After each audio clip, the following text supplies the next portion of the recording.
গোপালগঞ্জে জাতীয় নাগরিক পার্টি এনসিপির সমাবেশ ঘিরে নিরাপত্তা বিবেচনায় ব্যাপক প্রস্তুতি গ্রহণ করেছে স্থানীয় প্রশাসন। এই বেটা আসনাত আব্দুল্লাহ, আজকে আমি একটি কথা এখান থেকে পরিষ্কার করতে চাই।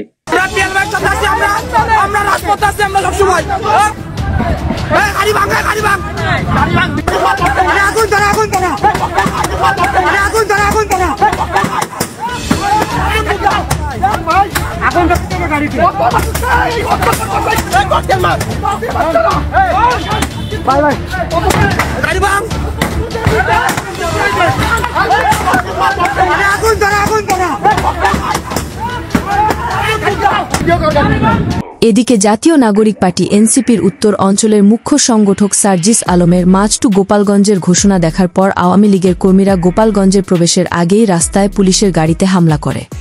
সেই সাথে পুলিশের গাড়িটি পুড়িয়ে দেওয়া হয়। একটুর জন্য জানে বেঁচে ফিরলেন সার্জিস হাসনাতেরা, যা দেখে এবার অবাক হয়েছেন অনেকেই। চলেন গোপালগঞ্জের আহত এক পুলিশের মন্তব্য শুনে আসা যাক। উলপুর গ্রাম এখানে আজকে সকালে আমাদের নিয়মিত টহলের অংশ হিসাবে আপনারা জানেন যে আজকে এনসিপির একটা প্রোগ্রাম ছিল গোপালগঞ্জে।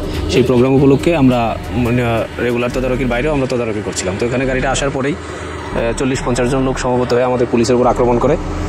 যেহেতু আমাদের পুলিশের ছিল আপনার 4 থেকে 5 জন, আমাদের 2 জনকে মারাত্মকভাবে আহত করে, আর আমাদের অস্ত্র রেখে আমাদের গুলিও কেড়ে নিতে চেয়েছিল, কিন্তু পারে না। আমরা সেটা আমাদের কাছে রাখতে সক্ষম হয়েছি, আর আমাদের গাড়িটাতে তারা অগ্নিসংযোগ করে।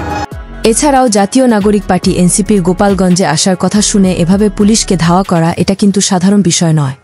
এত নিরাপত্তার পরেও গোপালগঞ্জবাসী দেখিয়ে দিল তারা শেখ মুজিবের সৈনিক। গোপালগঞ্জ কেন সার্জিস হাসনাত গিয়েছে তার ছোট কিছু উদাহরণ চলেন তা শুনে আসা যাক। এনসিপি বিভিন্ন জেলায় তারা গণযাত্রা করছে, রাজনৈতিক দল হিসেবে করতেই পারে, কিন্তু তারা টুঙ্গিপাড়া যাচ্ছে এটা নিয়ে বিভিন্ন রকমের কথা বলা হচ্ছে যে টুঙ্গিপাড়া গিয়ে তারা বঙ্গবন্ধুর মাজার আক্রমণ করবে, কেউ বলছে ড্রোন দিয়ে উড়িয়ে দিবে, এটা সেটা। তারা টুঙ্গিপাড়া যাচ্ছে মূলত কয়েকটি কারণে বলে আমি মনে করি। একটি হচ্ছে যে তারা টুঙ্গিপাড়া গিয়ে তারা প্রমাণ করতে চায় যে আওয়ামী লীগের সবচেয়ে শক্তিশালী ঘাঁটিতে তারা গণজামায়াত করতে পারে এবং আওয়ামী লীগের নেতা কর্মী কারো সেখানে বেরিয়ে আসার ক্ষমতা নেই, এবং এতে করে তারা আওয়ামী লীগের রাজনৈতিক মৃত্যু ঘটাতে চায়। এবং সেই প্রেক্ষিতে কোনো গন্ডগোল হলে আওয়ামী লীগের শক্ত ঘাঁটির বঙ্গবন্ধু প্রেমীদের অ্যারেস্ট করার একটি সুযোগ তারা সৃষ্টি করতে চায়। আর আরেকটি কারণ হচ্ছে যে তারা সেখানে গেলে বিএনপি কোনো স্টেটমেন্ট দেয় কিনা সেটা তারা দেখতে চায়। যদি বিএনপি কোনো স্টেটমেন্ট দেয়, উত্তেজনা যদি কিছু সৃষ্টি হয় এবং বিএনপি যদি বঙ্গবন্ধু মাজার আক্রমণ বা অবমাননার বিরুদ্ধে স্টেটমেন্ট দেয়, তাহলে তারা যেটা করবে যে তারা বিএনপি এখন আওয়ামী লীগের পুনরুত্থান চায়, আওয়ামী লীগকে রাজনীতিতে পুনর্স্থাপিত করতে চায়, বিএনপি আর আওয়ামী লীগ একই, এইটা জাতির কাছে তারা প্রমাণ করতে চাচ্ছে। এই হাসনাত সার্জিসকে গোপালগঞ্জ আসার আগেই অনলাইনে হুঁশিয়ারি দিয়েছেন আওয়ামী লীগের কর্মীরা। কালকে দেশ রক্ষা, দেশের অস্তিত্ব রক্ষা এবং রাজাকারের বাচ্চাদের উচিত শিক্ষা দেওয়ার দিন। গোপালগঞ্জবাসীদের দিকে সারা দেশ তাকিয়ে আছে। কালকে অস্তিত্বের লড়াই এবং রাজাকারদের শাবকদের মাটির সাথে মিশিয়ে দেওয়ার লড়াই।